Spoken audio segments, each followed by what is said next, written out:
ఉన్నవాడు అయిన యెహోవా దేవుడు నాతో మాట్లాడిన మాట ఏమిటి అంటే, నేను ఆదియందు శరీర రూపిగా మారిన తర్వాత సర్వశక్తిమంతుడిగా ఉండి నా నోటి మాటలను పలికి నా సర్వ సృష్టిని సృష్టించుకున్నాను.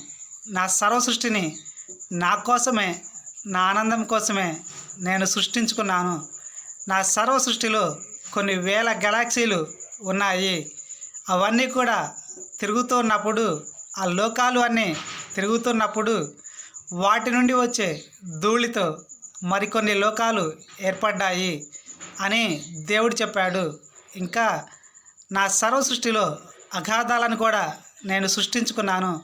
ఆ అగాధాలు కటిక చీకటిగా ఉంటాయి. నాకు ఇష్టం లేని లోకాలను వాటిలో పడవేస్తాను అని దేవుడు చెప్పాడు నాకు.